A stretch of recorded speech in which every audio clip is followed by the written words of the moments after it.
Hello, Wellsprings. I know it is a 12:11, and so this is a little bit afternoon, but thanks for joining me on this very first.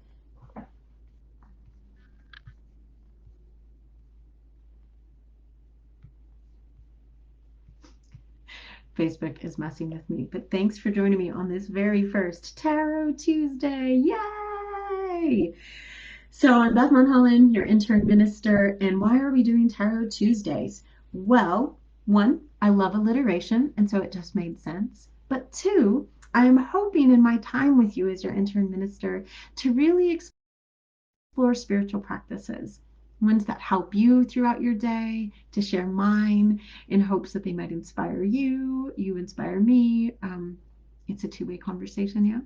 So spiritual practices for some people seem really intimidating. They're like, no, I don't have a spiritual practice, that's too much work, or I don't even believe in spirit, and oh, I don't know if I can do that, it's one more thing. But at its basic level, a spiritual practice is anything that feeds your soul, that nurtures your spirit. And so while a spiritual practice might be prayer and meditation, those are certainly common ones, it doesn't have to be. A spiritual practice, I learned a few years ago, is anything that we engage in with attention, intention, and repetition. And so a spiritual practice could be doing the dishes. For some people, it is. It could be playing your guitar, it could be making art.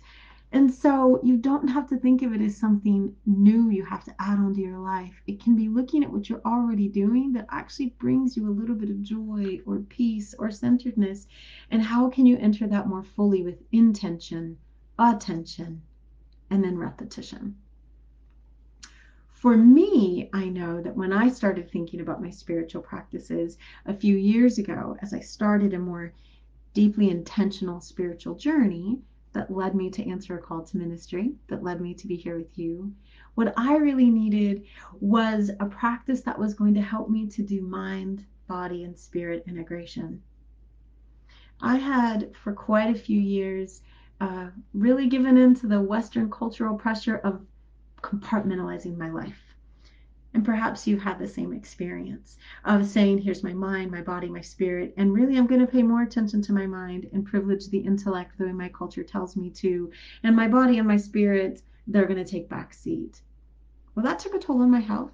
And so on a journey toward health, I really needed to find some integrative practices.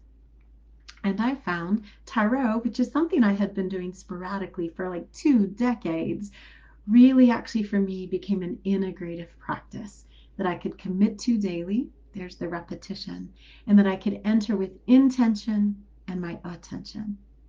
So, how does tarot help me to be integrative in my spiritual practices? Well, one, it does appeal to my intellect. Tarot has a very long history. There have been versions of the cards around since at least we know the 1400s, and that history really appeals to me to learn more about it. Tarot also applies what Carl Jung, many centuries after tarot was invented, called our collective unconscious. What are those universal stories that show up time and time again across time and space and different human cultures that, yes, have a particularity about them in their different times and places, but that are still speaking to some aspect of what it means to be a human journeying through this life. So the storytelling aspect, and I love stories, and the history of tarot really appeal to my intellect, learning about it and engaging with it. But tarot really asks us to be present in our bodies. In order to engage in tarot, we have to hold the cards. We have to shuffle them, touch them, feel them, hear them. I love the sounds of cards shuffling. And if we are blessed to be sighted, the cards really are a visual experience. They ask us to look at a specific image and describe what is there. Even if you know nothing about the cards, you can engage in the cards by looking at the images on it, describing it in detail, and just saying, what do you think the story of that card is? That's actually a way to engage the cards with kids, and their intuition is so, so striking when you do that. And intuition is the other piece of the cards. So there's the mind for me, the body aspect. But the tarot also asks us then to listen to what the Quakers call our inner teacher. That small voice of intuition that our Western culture also tells us to dismiss or ignore. But our inner teacher, our intuition, our subconscious is collecting data and information all the time, collecting it at a rate that we cannot process consciously. That's why we dream, yeah. But practices like tarot and other spiritual practices, again, that ask us to enter with attention and intention into a practice that asks you to engage your thinking mind and your feeling mind at the same time. Tap into that inner teacher. So different practitioners then will enter into the cards with an intention. Perhaps it's for themselves, the person that they're doing a reading for, a specific situation, a specific circumstance that someone is grappling with. Tarot has been called divination. Yeah. So some people are skeptical about that. Are you trying to tell me that the cards tell the future? And to be honest, I know some practitioners for whom that is what divination means for them. They predict things for others and themselves pretty accurately. For me, though, divination simply means at its core, if you look at its root meanings, to divine knowledge, right? Like it's about understanding. And so the intuition, the inner teacher, for me is asking me to pay attention to what I'm bringing into any specific moment. So I need to understand and know my past and the circumstances I'm currently in order to understand why I might be thinking or feeling or behaving a certain way, in order to make a path for going forward. So that's the integration for me of mind, body, and spirit that tarot really offers to me. I find it a powerful tool, a very centering tool, and I love it so much that I have 5 different decks right now. And again, people I know who are regular practitioners of tarot usually have multiple decks. The classic Rider-Waite tarot deck was developed in 19th century, so I have one of those. This actually belongs to my husband. This that I have been holding is the first deck I ever bought for myself, which takes much of the images of Rider-Waite, but the artist Juliet Sharman Burke made her own images that are really lovely. I have a deck created by an artist out in Seattle that are beautiful gold foil. I love these. Her images, because she's out in the Pacific Northwest, have a lot of Asian and Pacific Islander, not Pacific Islander, I apologize, Native American in the Northwest images on them. I have a deck that taps into fairy tales, my other favorite genre. I have tons of collections of fairy tales and folklore from all over the world, and I've been telling fairy tales since I was like 5 years old. So this deck I bought recently takes classic fairy tale images, Western fairy tale images, and uses them as the images for tarot. The final deck I have that I use regularly is from an artist named Christy C. Rode. Just grab that deck. And this is called The Next World Tarot.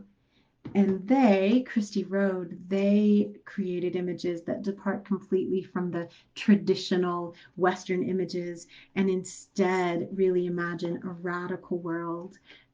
And so they use in their art bodies of all different shapes and sizes and abilities, ethnicities, a lot of queerness in here to really imagine a world using the tarot again, tapping into that inner teacher that says, who can we be? What justice can we make? So those are my current decks. You may find that there's lots of decks that you have that you're interested in. You may know nothing about them. I am, when the video is done, going to post in the Facebook links to some resources I've used a lot and shared with other people if you want to explore getting your own deck. The best advice I have about that is to go somewhere, if you can, that sells tarot and look and feel, because again, it is a body and sensory experience to have your own deck. So that's a little about tarot and spiritual practice for me and why the two are so deeply connected. So each day when I'm engaging in my own practice, I do a 1-card draw. That's my spread. And you can do as much as 3 cards, 10, 12 cards. There's all different layouts, again, for all different purposes and reasons, for different ways to meditate and to think and reflect. I like to keep it simple for my mornings because, again, as a spiritual practice, I need it to be integrative, but also something I know I can commit to. So my daily practice is to sit and to breathe while I shuffle the cards, to pay attention to whatever my body might be feeling in the moment. Is my back a little sore? Is something stiff? Am I hungry? Are my cats distracting me? And I just let all of that wash over me while I take some deep breaths and feel the cards in my hands. I hear them against each other. And when I feel settled,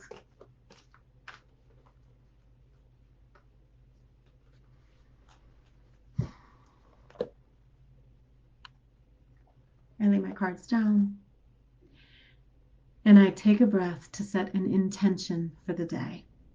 And I just need 1 card for that. And so we will set an intention for this day. And together, the card I drew is the Hierophant.